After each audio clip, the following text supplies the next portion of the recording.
Hello, this is Gloria Rose, Outreach and Diversity Initiatives Librarian from San Diego State University, coming to you with our February 2022 virtual book talks and activity lessons. This month, we are celebrating Black History, not Black History Month, but Black history throughout the year. A famous author, James Baldwin, wrote, "History is not the past, it is the present. We carry our history with us. We are our history." So let's get into our stories for today. Our first story is called "This is the Rope," a story from the Great Migration. It was written by Jacqueline Woodson, illustrated by James Ransom.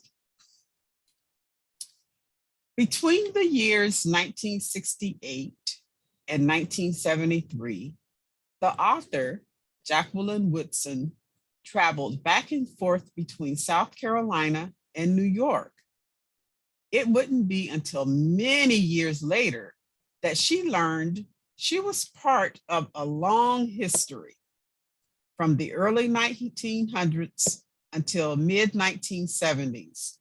More than 6 million African Americans moved from the rural South to northern cities. The cities included Chicago, Los Angeles, and of course, New York, where Miss Woodson lives. You would ask, well, why did they move? Well, during that time, the South wasn't very equal to African Americans. So they moved north for better jobs, better treatment, better education, and better lives. This movement of Blacks from the South to the North would become known as the Great Migration.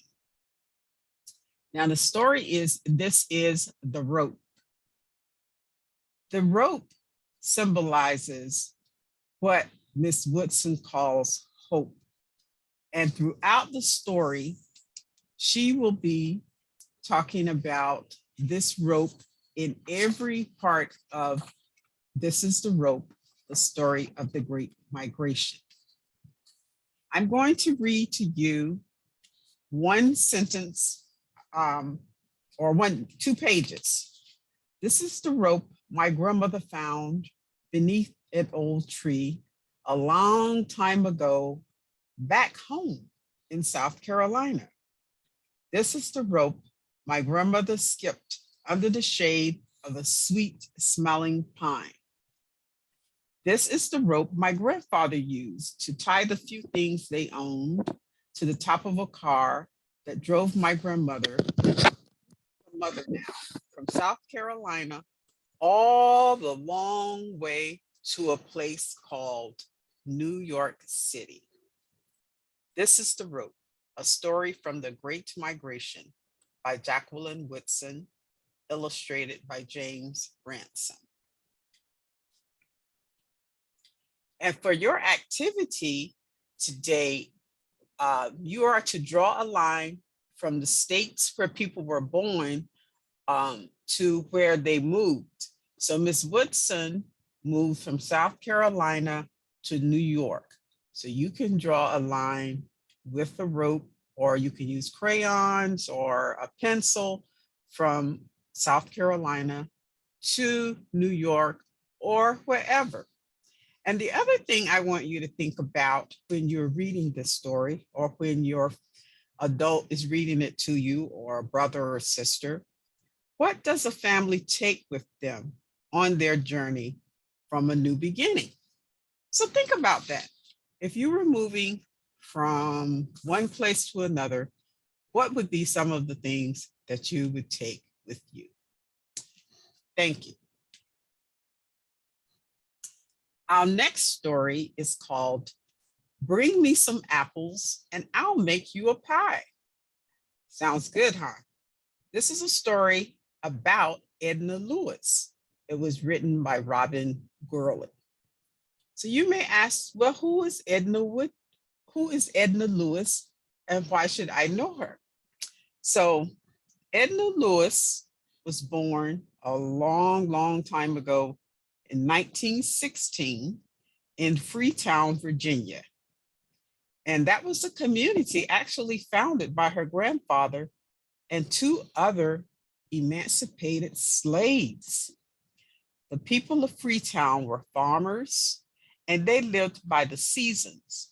And what that means is they would grow their crops and harvest them.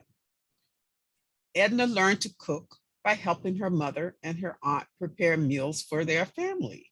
And also, not only their immediate family, but their aunties, their uncles, their cousins, and everybody. She was taught that fruits and vegetables taste best when they're sun ripened and freshly picked. But of course, you all know you can eat your fruits and vegetables and get them from the store, and they are just as good. She learned that loving the land and tending gardens produces happy, healthy, long-lived people and thriving communities. So when she grew up, Edna became a famous chef and worked in many, many restaurants. Unfortunately, Edna, well, fortunate for her, she retired as a chef in 1992 and died at the age of 89 in her home in Georgia. Read, bring me some apples, I'll make you a pie, and learn all about Edna's adventures in her garden, in the kitchen. And I even included a couple of activities here. One is get your crayons or your markers ready. You are going to color the apple, the stem, and the leaf. And I even hinted to you what colors you can use.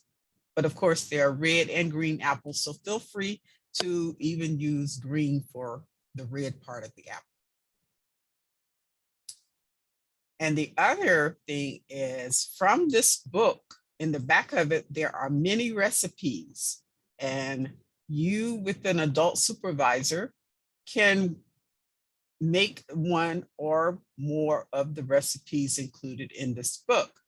So in this particular book talk, I have included the apple crisp recipe, and feel free to make Edna Lewis's apple crisp.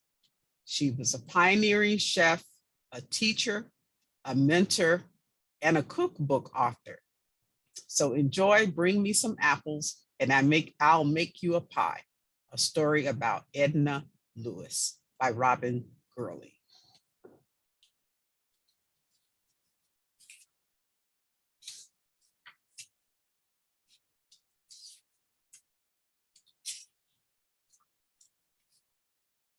Our next story is Let the Children March by Monica Clark Robinson, illustrated by Frank Morrison. This story takes place May of 1963 in the South in Birmingham, Alabama. I couldn't play on the same playground as the white kids. I couldn't go to their schools. I couldn't drink from their water fountains. There were so many things I couldn't do. In the first week of May, 1963, African-American families gathered all around Birmingham, Alabama, to hear Dr. Martin Luther King Jr. speak. The people had come to plan, to organize, to mobilize, and to rally against the discriminatory Jim Crow laws that kept Black people separate from white people. That week, thousands of children and teens volunteered to march for their civil rights in the place of their parents who were fearful of losing their jobs. So the parents didn't want to take off from work because they thought their bosses would fire them. So the children stepped up in what was called the Children's Crusade, and they marched for equality. They faced fear and hate, but the courage and resilience of the children who marched in these protests changed the world in ways more monumental than they could have ever imagined. Read Let the Children March and learn about all the days in 1963 that the children marched and endured hardships, but in the end, they won out, and by their commitment to equality, the Civil Rights Act was passed in 1964. Let the Children March by Monica Clark Robinson, illustrated by Frank Morrison. So I know some of you, or many of you, have seen and heard all the marches that have been going on in the last couple of years, the past 2 years or so. So I have here for your activity a blank sign. So if you were going to march to help, maybe you were to help the homeless, or you're going to march to create food pantries so people will have food to eat. But whatever your cause, what would you write on a sign if you were marching to help others? And that is your activity for Let the Children March by Monica Clark Robinson.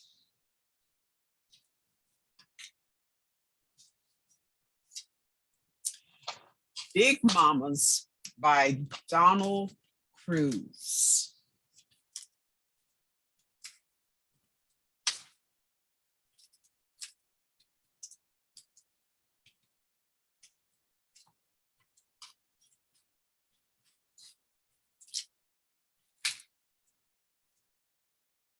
And I'm going to read this story to you. And Big Mama is Donald Cruz's grandmother. Did you see her? Did you see Big Mama? We called our grandma Big Mama. Not that she was big, but she was Mama's mama. Every summer we went to see her. Mama, my sisters, my brother, and me. Daddy had to work. He'd come later. It took 3 days. It took 3 days and 2 nights on the train. Whew, now we're nearly there. Cottondale, Cottondale, next station stop, Cottondale, yelled the conductor to the nearly empty train. Don't need no babies on this train. He made the same joke year after year. My Uncle Slink came for us by car. We always hoped he'd come with the horse and wagon, but he never did.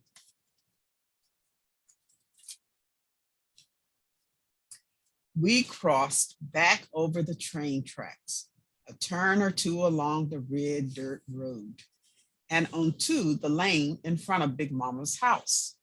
Big Mama and Big Papa were waiting for us on the front porch. There were hugs and kisses and, oh my, how you've grown. And how tall are you? And is this you? Then off with our shoes and socks. We wouldn't need them much in the next few weeks. Now to see that nothing has changed. In the hall, there's the sewing machine that had to pedal like a bicycle, the big clock over the fireplace, the wind-up record player, the kerosene lamps and the Sears Roebuck catalogs, our room, my brother's and mine and Uncle Slink's, and across the hall, the room where my sisters and Mama slept. Next to it, Big Mama and Big Papa's room, then to the back porch. And then throughout the book, you get to see what the children did throughout the summer in their country home visiting Big Mama. And in the end, Everybody is sitting around the table that filled the room.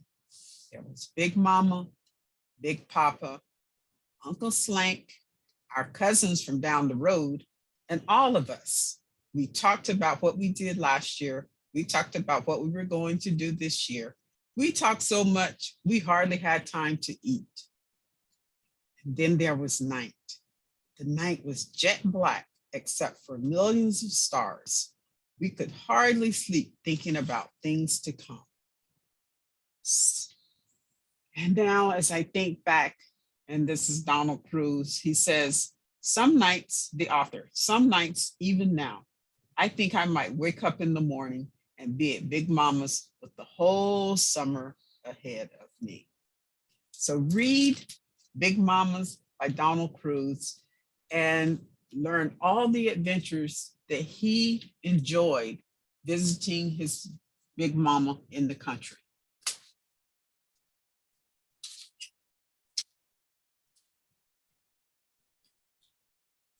And in this activity, you can draw a picture of your family.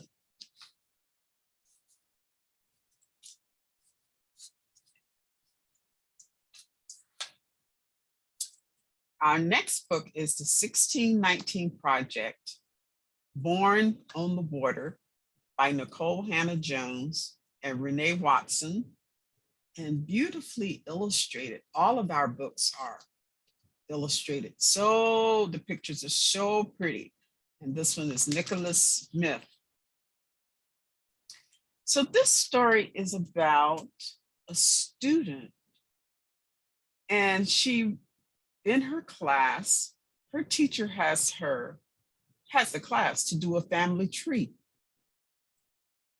And the only thing she can trace back is 3 generations. Grandma gathers the whole, so she goes home and she tells her grandmother that she doesn't know her history. So grandma gathers the whole family, and the student learns that 400 years ago, in 1619, their ancestors were stolen and brought to America by European enslavers. But before that, they had a home. They had land, they had a language. She learns from her grandma's stories how the people said to be born on the water survived.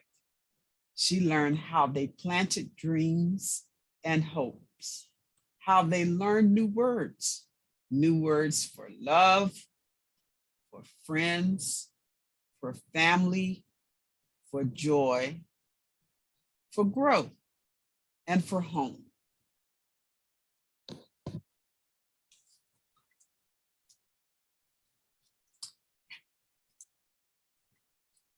So in the beginning of the story,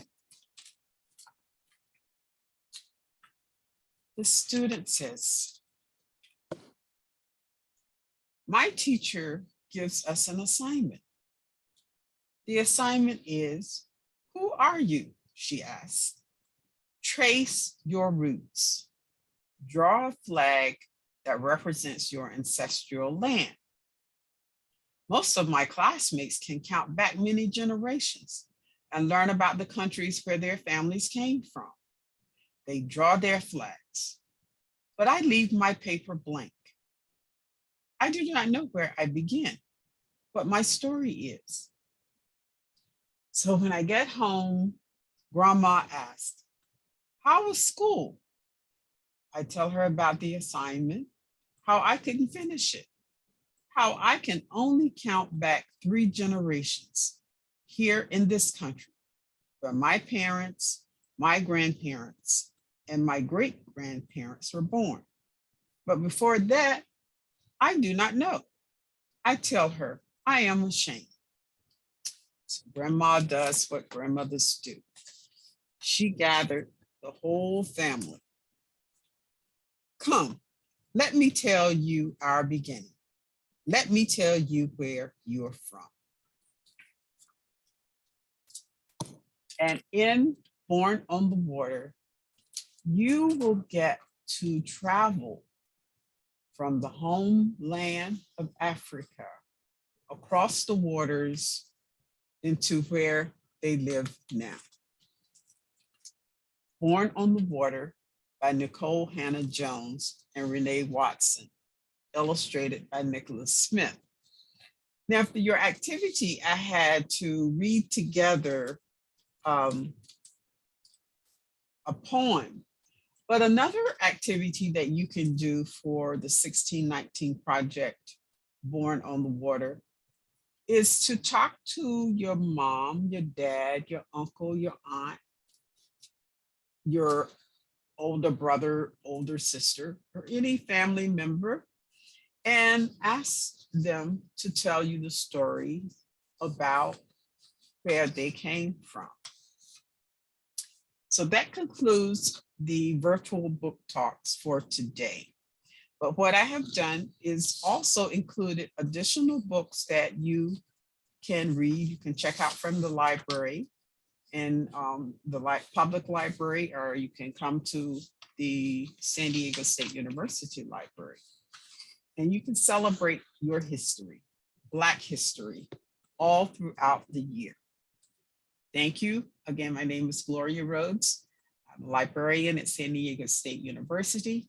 And with the Pregnant and Parenting Students Initiative, we are bringing you our virtual book talks.